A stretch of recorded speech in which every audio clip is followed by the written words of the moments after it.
नमस्कार विद्यार्थी मित्रांनो, अभ्यास मित्र यूट्यूब चॅनलमध्ये तुम्हा सर्वांचं स्वागत आहे। मित्रांनो, आपण ग्रुप सी च्या मुख्य परीक्षेचा कट ऑफचा एक व्हिडिओ बनवला आणि त्याचबरोबर जे काही ग्रुप सी च्या पेपरमध्ये जे काही संदिग्ध प्रश्न होते त्याचा एक व्हिडिओ बनवला। मग त्या सगळ्यांच्या खाली काही कमेंट होत्या स्किल टेस्ट बाबत। तर आज आपण या व्हिडिओमध्ये स्किल टेस्ट बाबत सर्व गोष्टींचा अभ्यास करणार आहोत, सर्व गोष्टी जाणून घेणार आहोत की स्किल टेस्ट नेमकं काय आहे, कशी होते, कोणाला देता येते, कोणासाठी आहे, कोणासाठी नाही। सगळे तुमचे जे प्रश्न मी बघितलेले आहे सगळ्यांची उत्तरं या व्हिडिओमध्ये तुम्हाला मिळणार आहे आणि व्हिडिओच्या शेवटी प्रॅक्टिस कुठे करायची हे सुद्धा मी तुम्हाला सांगणार आहे। घरच्या घरी तुम्ही प्रॅक्टिस करू शकता किंवा मग एखाद्या ठिकाणी जाऊन सुद्धा क्लासेसमध्ये वगैरे प्रॅक्टिस करू शकता। तर आपल्या अभ्यास मित्राच्या राज्यसेवेसाठी विजेता बॅच आहे, कंबाईनसाठी यशस्वी बॅच आहे। तुम्हाला जर आपले व्हिडिओ आवडत असतील तर या नंबरवर कॉल करून तुम्ही अभ्यास मित्राच्या बॅचेस जॉईन करू शकता। तर बघा मित्रांनो, स्किल टेस्ट बाबत सर्व काही एकाच व्हिडिओमध्ये आज आपण इथे जाणून घेणार आहोत। आता पहिला प्रश्न आहे की स्किल टेस्ट ही कोणाला द्यायची। यावेळी जे काही 7000 लिपिकच्या जागा आहे आणि टॅक्स असिस्टंटच्या ज्या काही जागा आहे 400 प्लस, तर त्यासाठी स्किल टेस्ट द्यावी लागणार आहे, म्हणजे त्यासाठी टायपिंग क्वालिफाय व्हावं लागणार आहे। ठीक आहे, तर आता एक एक मुद्दा व्यवस्थित समजून घेऊया। आता नीट लक्ष द्या, कोणासाठी अनिवार्य आहे स्किल टेस्ट देणं, हे कोणासाठी अनिवार्य आहे।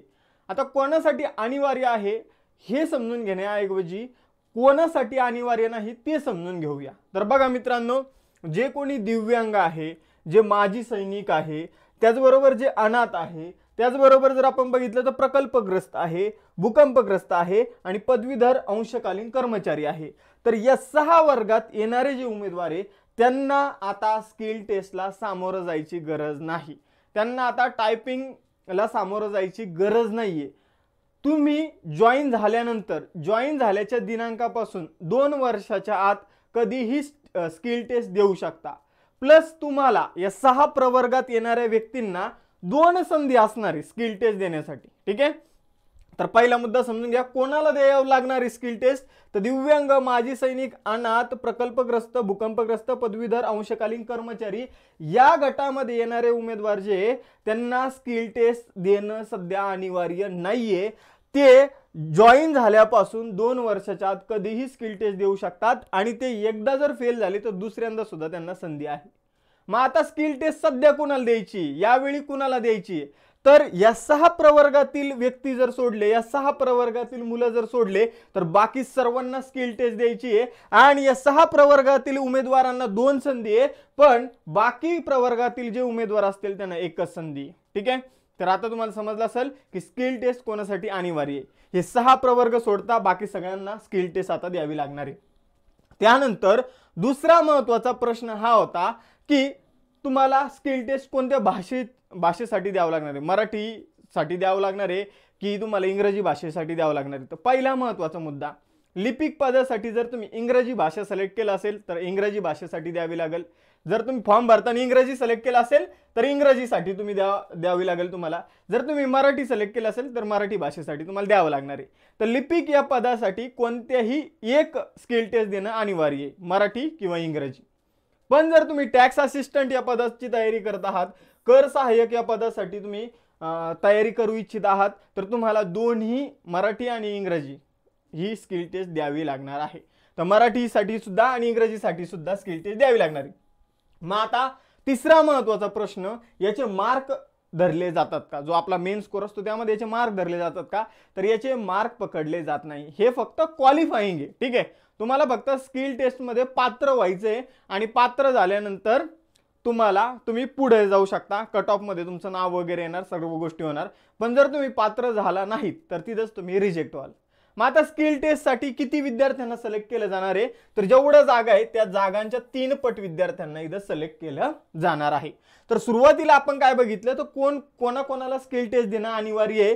त्यानंतर लिपिक पदासाठी एका भाषेची स्किल टेस्ट द्यायची आहे, मराठी किंवा इंग्रजी, किंवा शब्द लक्षात ठेवा। त्यानंतर कर सहाय्यकवाल्यांना दोन्ही भाषेची स्किल टेस्ट देणं अनिवार्य आहे आणि त्याचबरोबर स्किल टेस्टसाठी जेवढे जागा आहे त्याचे 3 पट जे काही उमेदवार आहे ते स्किल टेस्टसाठी सिलेक्ट केले जाणार आहे। मग आता इथं स्किल टेस्ट बाबत अजून काही गोष्टी जाणून घेऊया, टायपिंग विषयी अजून काही गोष्टी जाणून घेऊया। बघा, आता इंग्रजी भाषेसाठी जर टायपिंग करायची असेल तर तुम्हाला प्रत्येक मिनिटाला तुमची स्पीड किती पाहिजे, तुम्ही 40 शब्द टाईप करू शकला पाहिजे। आणि मराठी भाषेसाठी जर तुम्ही टायपिंग दिला असेल किंवा फॉर्ममध्ये टाकला असेल तर तुमची स्पीड जी आहे ती 30 इतकी असली पाहिजे, 30 शब्द। इंग्रजी भाषेसाठी 40 शब्द आणि मराठी भाषेसाठी 30 शब्द। तुम्ही ऐकलं असेल 40-30 टायपिंग, तर इंग्रजी भाषेसाठी 40 शब्द प्रति मिनिट एवढी तुमची स्पीड पाहिजे आणि मराठी भाषेसाठी 30 शब्द प्रति मिनिट एवढी तुमची स्पीड पाहिजे। त्याचबरोबर मित्रांनो, तुमची स्पीड की डिप्रेशन म्हणजे तुम्ही एकदा बटन टाईप केलं तर त्यानुसारही काउंट केली जाते। ती पर आवर 12,000 इंग्रजीसाठी आणि 9,000 मराठी भाषेसाठी। तर याला थोडं बाजूला ठेवा, याची काय इतकी गरज नाही, कारण आपल्याला फक्त 10 मिनिटं टाईप करायची। सिंपल सोप्या शब्दात जर सांगायचं झालं तर इंग्रजी भाषेला प्रति मिनिटाला आपल्याला 40 शब्द टाईप करायचे, मराठी भाषेसाठी ते 30 शब्द टाईप करायचे। मग इथं जर बघितलं तर 10 मिनिटांमध्ये आपल्याला इंग्रजी भाषेचे 400 शब्द टाईप करावे लागतील आणि मराठी भाषेचे 300 शब्द टाईप करावे लागतील। सरळ सोपं गणित। आपल्याला 10 मिनिटं असतात, 10 मिनिटांमध्ये इंग्रजीचे 400 शब्द आणि मराठी भाषेचे 300 शब्द। आता बघा इथं एक पॉइंट आहे, आता तुमची स्पीड आहे ठीक आहे, तुम्ही सगळं टाईप केलं, 400 शब्द टाईप केले, 300 शब्द टाईप केले, पण आता तुमचं सिलेक्शन होणार की नाही हे कशावरून ठरणार आहे? ठीक आहे, हा एक मुद्दा आहे, नीट लक्ष द्या। तुम्ही शब्द तर टाईप करणार पण तुमचं सिलेक्शन होणार आहे की नाही हे कसं समजणार? आता यासाठी सुद्धा एक मुद्दा आहे, तुम्ही जे काही शब्द टाईप केलेले ठीक आहे, तुम्ही जे काही कीबोर्डचे बटन दाबलेले, तर सुरुवातीचे जे तुम्ही 1,500 मराठी भाषेची टायपिंग करताना जे बटन दाबले आणि इंग्रजी भाषेची टायपिंग करताना तुम्ही जे 2,000 बटन दाबले सुरुवातीचे, ठीक आहे, सुरुवातीचे तुम्ही मराठी भाषा टाईप करताना जे 1,500 बटन दाबले आणि इंग्रजी भाषा टाईप करताना जे 2,000 बटन दाबले, त्यामध्ये तुमची ॲक्युरेसी किती होती हे चेक केलं जाणार। मग आता जो काही ओपन उमेदवार आहे ठीक आहे, ओपन जनरल कॅटेगरीचा जो काही उमेदवार आहे त्यासाठी 93% ॲक्युरेसी आवश्यक आहे। त्याला किती ॲक्युरेसी आवश्यक आहे? तर 93% त्याची ॲक्युरेसी असली पाहिजे। आणि जो इतर वर्गातील उमेदवार आहे ठीक आहे, त्याची ॲक्युरेसी ही 90% असली पाहिजे। तर हा मुद्दा लक्षात ठेवा, जो काही जनरल कॅटेगरीमध्ये उमेदवार आहे त्याला 93% एवढी ॲक्युरेसी पाहिजे आणि जो इतर कॅटेगरीमधील उमेदवार आहे त्याची ॲक्युरेसी 90% इतकी असली पाहिजे। तर मित्रांनो, हा आहे महत्त्वाचा पॉइंट। तुमचे सगळे शब्द चेक केले नाही जाणार। मराठी भाषेसाठी पहिले जे तुम्ही 1,500 शब्द टाईप केलेले, मराठी भाषेसाठी पहिले किती 1,500 शब्द टाईप केलेले, 1,500 शब्द म्हणण्यापेक्षा 1,500 जे काही बटन तुम्ही दाबलेले आणि इंग्रजी भाषेसाठी 20,000 जे तुम्ही की प्रेस केलेले, तर ते चेक केले जाणार आहे। मग ते कसं चेक केलं जातं कसं नाही हे मी तुम्हाला डेमो मध्ये आता याच व्हिडिओमध्ये दाखवणार आहे। यानंतर पुढे जाऊया, एक एक्झाम्पल घेऊया। फॉर एक्झाम्पल, तुम्ही मराठी भाषेचं टायपिंग केलं आणि तुम्ही टोटल 1900 वेळा की प्रेस केले, ठीक आहे, 1900 वेळा की प्रेस केले। तर आता तुम्ही पात्र आहे की नाही हे कसं चेक केलं जाणार? तर मी तुम्हाला सांगितलं, एक एक्झाम्पल घेऊन बघूया आपण। तुम्ही टोटल की प्रेस केलेले 1900, त्यानंतर तुमचे त्यामधले पहिले जे 1,500 की प्रेस केलेले त्याची ॲक्युरेसी चेक केली जाणार। मग ती कशी समजून घ्या, 1,500 की प्रेस करून तुम्ही टाईप केले 236 शब्द। मग हे 236 शब्दापैकी जर तुम्ही ओपन कॅटेगरीमध्ये येत असाल तर तुमचे 219 शब्द बरोबर येणं गरजेचं आहे आणि जर तुम्ही राखीव कॅटेगरीमध्ये येत असाल ओपन व्यतिरिक्त तर तुमचे 212 शब्द बरोबर येणं गरजेचं आहे। म्हणजे इथं तुम्हाला 93% ॲक्युरेसी असावी लागते आणि जर तुम्ही राखीव गटामध्ये येत असाल तर 90% तुम्हाला ॲक्युरेसी पाहिजे। तर अशा प्रकारे तुम्ही पात्र आहे की नाही हे ठरवलं जातं। ठीक आहे, आय होप सगळ्यांना संकल्पना क्लिअर झाली असेल। यानंतर पुढे जाऊया। आता बघा, परीक्षेच्या वेळी आपल्याला वेळ किती मिळणार आहे किंवा काय सगळ्या गोष्टी किती असणार आहे। तुम्ही परीक्षेला गेलात, ठीक आहे, तुम्ही मराठीचं टंकलेखन करा किंवा इंग्रजीचं टंकलेखन करा, ठीक आहे, तुम्ही परीक्षेला गेलात, ठीक आहे, परीक्षेला गेल्यानंतर तुम्हाला तिथं 300 शब्द असलेला मराठी भाषेचा आणि 400 शब्द असलेला इंग्रजी भाषेचा उतारा तुम्हाला बघायला मिळेल। मग आता तुम्हाला सुरुवातीला कीबोर्ड जे तिथं असेल, ठीक आहे, तर त्याची तुम्ही चाचणी करू शकता किंवा त्यावर ते बघू शकता ते काही खराब आहे का काय आहे, तुम्हाला त्यासाठी 5 मिनिटं दिले जाईल। त्यानंतर परत कीबोर्ड तुम्ही बघितला, 5 मिनिटाचा ब्रेक दिला जाईल, ठीक आहे, 5 मिनिटाचा ब्रेक दिला जाईल। त्यानंतर तुम्ही प्रॅक्टिस करू शकता, पुढचे 10 मिनिटं प्रॅक्टिस करू शकता। 5 मिनिटात तुम्ही कीबोर्ड चेक केला, 5 मिनिटं तुम्ही काय केलं, ब्रेक घेतला, त्यानंतर 10 मिनिटं तुम्हाला काय दिलं जाईल तर इथं प्रॅक्टिससाठी दिली जाईल की त्या कीबोर्डवर तुमची प्रॅक्टिस व्हावा।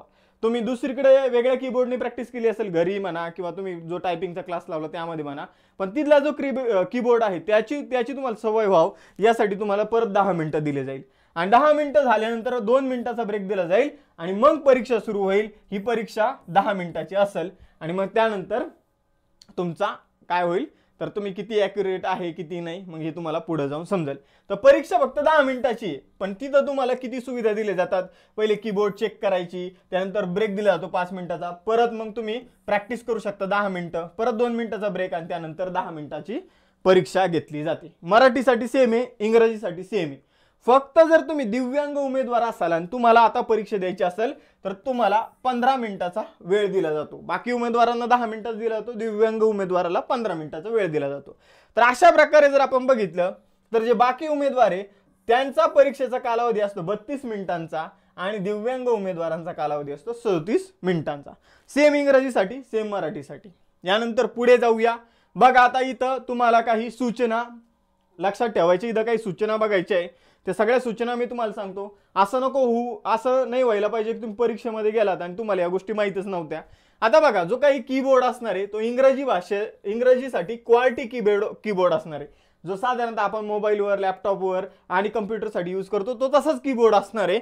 आणि आपण जर बघितलं इंग्रजी भाषेसाठी क्वालिटी कीबोर्ड आणि मराठी भाषेसाठी लेआउट रेमिंग्टन कीबोर्ड, मग तो कसा असतो कसा नाही हे इथं बघून घ्या। मराठी भाषेचा आणि इंग्रजी भाषेचा हा कीबोर्ड इथं दिलेला आहे। हा कीबोर्डचा फोटो इकडून तिकडून घेतलेला नाही, आयोगाने हा कीबोर्ड आपल्याला दिलेला आहे। तर मराठी भाषेचा आणि इंग्रजी भाषेचा कीबोर्ड अशा प्रकारचा असणार आहे। त्यानंतर जर आपण बघितलं तर जेव्हा तुम्ही टंकलेखन करता म्हणजे जेव्हा तुम्ही टायपिंग करता तेव्हा तुमचं जर बरोबर येत असेल तर तिथं ते हिरव्या रंगामध्ये तुम्हाला दिसेल, ठीक आहे, वरचा जो उतारा असेल तो हिरव्या रंगात दिसेल आणि तुमचं जर चुकत असेल तर तिथे तुम्हाला लाल रंग बघायला मिळेल। आता मी तुम्हाला पुढे दाखवणारच आहे कसं दिसतं कसं नाही, आपण एक डेमो बघणारच आहे। जर तुम्ही बघा जर तुमचे शब्द चुकत असेल तर तुम्ही डायरेक्ट असं माऊसद्वारे मागे नाही येऊ शकत, तुम्हाला बॅकस्पेस कीचा वापर करावा लागणार आहे। त्याचबरोबर समजून घ्या सबमिट तुम्हाला परीक्षेचा कालावधी टायपिंगसाठी तुम्हाला 10 मिनिटं दिलेली आहे। जर तुम्ही 10 मिनिटात सबमिट नाही केलं तर तुमचं ऑटो सबमिट होणार आहे आणि जर तुम्ही दिव्यांग कॅटेगरीत असाल तर 15 मिनिटात जर सबमिट नाही केलं तर ऑटो सबमिट तुमचं होणार आहे।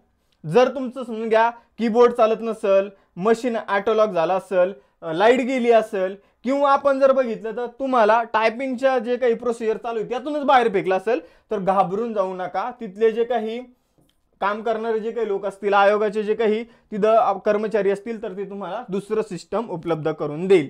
तांत्रिक बिघाड झाला तरी पण घाबरून जाऊ नका, तुम्हाला ते परत दुसऱ्या सिस्टमवर लॉग इन करून देतील। तर हा महत्त्वाचा गोष्ट आहे, लक्षात ठेवा। आणि काही अनुचित प्रकार घडला तर तुम्ही तिथंच अपात्र होऊन जाणार, म्हणजे तुम्ही जर तिथं काही करण्याचा प्रयत्न केला तर तिथंच अपात्र। यानंतर आता बघा या चुका तुम्हाला करायच्या नाही। काय चुका आहे, इथं मी एक शब्द घेतलेला आहे, MPSC हा शब्द घेतलेला आहे, ठीक आहे। तुम्हाला MPSC हा शब्द टाईप करायचा आहे। फॉर एक्झाम्पल आपल्याला कोणत्या चुका करायच्या नाही आणि काही गोष्टी चूक म्हणून कॅल्क्युलेट होणार आहे। फॉर एक्झाम्पल तुम्ही MPSC शब्द तुम्हाला टाईप करायचा आहे, तुम्ही त्यातला एखादा अक्षर गाळून टाकलं आणि MSC असं लिहिलं तर ही सुद्धा चूक कन्सिडर केली जाणार आहे। समजून घ्या की तुम्ही एखाद्या अक्षराच्या जागी दुसरं अक्षर टाकलं, MPSCच्या जागी MBSC असं टाकलं तर ती सुद्धा चूक म्हणून ग्राह्य केली जाणार आहे। समजून घ्या उतार्यामध्ये तुम्ही एक्स्ट्राचा शब्द टाईप केला, आता समजून घ्या तो MPSC ग्रुप सी ची तयारी खूप इतकी झाली आणि मग आता MPSC वरच उतारा आला तर तुम्ही समजून घ्या असं अनावधानाने तुम्ही काय केलं तर MPSC ग्रुप सी असं टाईप करून दिलं, म्हणजे ग्रुप सी हे 2 एक्स्ट्रा शब्द टाईप करून दिले तर ही सुद्धा तुमची चूक म्हणून कन्सिडर केली जाणार आहे। आणि जर तुम्ही एखाद्या शब्दामध्ये एखादा अक्षर रिपीट केलं, फॉर एक्झाम्पल MPSCC असं जर केलं तर ती सुद्धा तुमची चूक असणार आहे। आणि त्याचबरोबर जर इंग्रजी भाषेमध्ये उतारा असेल आणि तिथे जर कॅपिटल लेटर असेल आणि तुम्ही स्मॉल टाईप केलं किंवा स्मॉल साठी कॅपिटल टाईप केलं तर ती सुद्धा चूक असणार आहे। एक चूक म्हणजे एक त्रुटी असणार आहे। तर अशा प्रकारे मित्रांनो आपण सर्व गोष्टी बघितल्या। आता तुम्हाला प्रॅक्टिस कुठं करायची आहे हे मी तुम्हाला दाखवतो। आता बघा आपण डायरेक्ट लाईव्ह बघूया प्रॅक्टिस कुठं करायची कुठं नाही। तर ही आहे, आता गुगलवर जायचं, MPSC असं सर्च करायचं, मग तुम्ही पहिलं जे काही सर्च रिझल्ट येतो MPSC नावाचा त्यावर क्लिक करायचं। ही आहे MPSC ची साईट, मग इथे एक ऑप्शन आहे ऑनलाईन फॅसिलिटी, बघा ऑनलाईन फॅसिलिटीवर मी क्लिक केलं सगळ्यात खालचं ऑप्शन आहे टायपिंग स्किल टेस्ट, यावर मी क्लिक केलं. मग तुम्हाला इथं तुम्ही घरी बसून टाईप करण्यासाठी सॉफ्टवेअर डाउनलोड करू शकता. इथं सगळे सॉफ्टवेअर दिलेले, तुम्हाला घरी टाईप नाही करायचं. ठीक आहे, तुम्हाला आता इथंच टाईप करायचं, तुम्हाला वेबसाईटवरच टाईप करायचं. मग आपण इथं मॉक टेस्ट देऊ शकतो. फॉर एक्झाम्पल आपण इंग्रजीची मॉक टेस्ट द्यायचा विचार केला, मग आता त्यावर क्लिक केलं, तुम्हाला वाटेल अरे हे काय येऊ लागलं. तुम्हाला सिंपल आहे, साइन इन वर क्लिक करायचंय. त्यानंतर तुम्हाला इथं नेक्स्ट बटनावर क्लिक करायचंय. त्यानंतर इथं एक चेक बॉक्स दिलेला आहे, यावर क्लिक करायचं आणि आय एम रेडी म्हणायचं. मग इथं अशा प्रकारे तुम्हाला हा उतारा येणार. ठीक आहे, मग उतारा आला की तुम्ही काय करू शकता, आपल्या कीबोर्डवर टायपिंग सुरू करू शकता. फॉर एक्झाम्पल आता इथे वन्स अपॉन अ टाइम असा शब्द दिलेला आहे. मग मी इथं लिहिणार वन्स लिहिलं. आता मी वन्स अपॉन अ लिहिलं, मग ते सगळं व्यवस्थित होतं, त्यामुळे ते हिरव्या रंगामध्ये आलं. आता आपण बघूया, मी आता टाइम शब्द लिहिला आणि टाइम नंतर स्पेस दिला. आधी तर टाइम नंतर छोटंसं सेमिकोलन होतं, पण मी ते दिलंच नाही, म्हणून ते रेड कलर मध्ये येणार. ठीक आहे, आता समजून घ्या डिअर शब्द आहे. आता मी काय केलं, त्याची स्पेलिंग चुकवली, तर मग ते सुद्धा मला इथं रेड कलर मध्ये दाखवणार. तर अशा प्रकारे तुम्ही काय करू शकता, प्रॅक्टिस करू शकता इंग्रजी भाषेसाठी मराठी भाषेसाठी. आता इथं तुम्हाला काय बघायला मिळेल, तर तुम्ही किती बटन आतापर्यंत दाबले, तर 23 बटन. एरर किती ठिकाणी आला, 2 ठिकाणी. बॅकस्पेस दाबलं का, तुम्ही बॅकस्पेस एकदा दाबलं, तुम्ही एकदा बॅकस्पेस दाबलं तर तिथं सुद्धा काउंट होतं, तुम्ही एकदा बॅकस्पेस दाबलेलं आहे. त्याचबरोबर टोटल किती शब्द लिहायचे, तर 410, आणि वरती टाइम आपला मायनस होतोय बघा. या सगळ्या गोष्टी आपल्याला इथं बघायला मिळतात, टाइम आपला मायनस होतोय. तर अशा प्रकारे हे इंग्रजीचं टायपिंग सुद्धा तुम्ही ऑनलाईन करू शकता, आणि सेम प्रकारे आपण मराठीचं टायपिंग सुद्धा करू शकतो. तर मराठीचं टायपिंग बघा, आता मी मराठीच्या याच्यावर क्लिक करतो. ठीक आहे, तुमच्याकडे तो कीबोर्ड असेल तर तुम्ही पहिले सॉफ्टवेअर इन्स्टॉल करून घ्या, आणि सॉफ्टवेअर इन्स्टॉल केल्यानंतर ऑनलाईनच तुम्ही प्रॅक्टिस करू शकता. तर अशा प्रकारे आता आपल्याकडं ते सॉफ्टवेअर इन्स्टॉल नाही आहे, तर इथं तुम्हाला घर तेही स्वतःच्या मालकीचे 2-4 खिडकी अशा प्रकारचा उतारा दिलेला आहे, तर तुम्ही याची प्रॅक्टिस इथं करू शकता. तर आय होप तुम्हाला सर्वच्या सर्व गोष्टी व्यवस्थितरित्या कळल्या असतील अशी आशा आहे. जर कळलं असेल तर निश्चितच लेक्चर लाईक करा, जास्तीत जास्त मुलांपर्यंत शेअर करा, आणि जर नवीन असाल, हे बॅच वगैरे जॉईन करायची असेल तर कमी फीजमध्ये दर्जेदार शिक्षणासाठी अभ्यास मित्राची बॅच जॉईन करा. तर धन्यवाद, बघत रहा अभ्यास मित्र.